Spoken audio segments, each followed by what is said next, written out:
choice, and yet so many people decide not to be free. I'm a free man and I can think freely.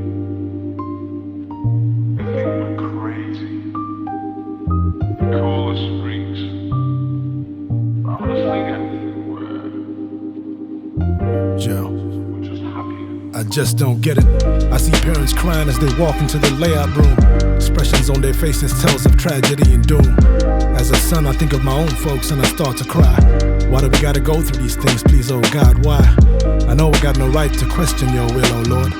But sometimes I just wanna put my pen down and pick up the sword. Sometimes I feel that laws ain't enough to avenge the fallen.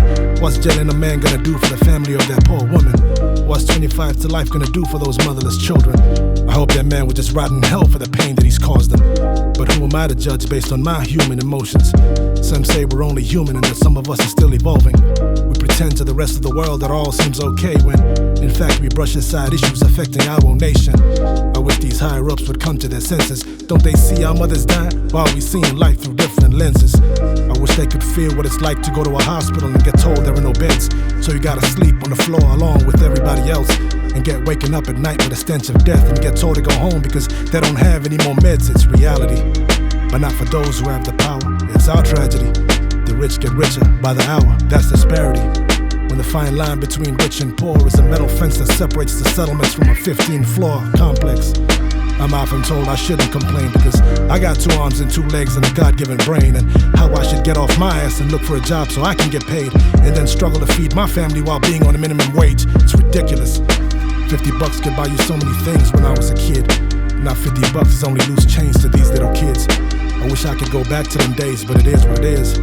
Life is rough, we gotta hold on tight, so best get a grip. We all on this ride together, whether you're poor or you're rich. Cause at the end of the day, life is short and today is a gift. And ultimately it's how you treat others while we coexist. And depending on how you treat her, life can be a snitch. I wish that more men could focus more on their family and kids. Education starts at home, not in a classroom with desks. When we abandon our offspring and darkness teaches them how to fly, don't be surprised when they come back and try to burn up the nest. Bringing life into this world is truly a blessing.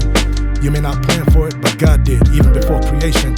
Teach them to pray when they're still young and you won't regret it. So when you're gone, they'll still know who to turn to when life be stressing. I wish that tribes would all respect each other despite the tension, and not to treat the loss of life like nothing more than compensation. The real enemy can't be seen and is full of deception, and pulling strings behind the curtains just to keep us guessing. I wish we'd realize the power that we all have inside us and use it against the enemy instead of letting hate divide us. I love my Lord and Savior Jesus Christ, He lives inside me, and I will worship Him forever, and I can't deny this. I wish that we could all just get along now instead of fighting. Unforgiveness is a virus and it beckons violence. It's like there's only public outcry after someone dies, but when they're still alive and suffering, there is deafening silence. I wish more people would just understand what I'm trying to say. I hope this world can be so much more for our kids one day. And it hurts knowing there's so many who won't be saved.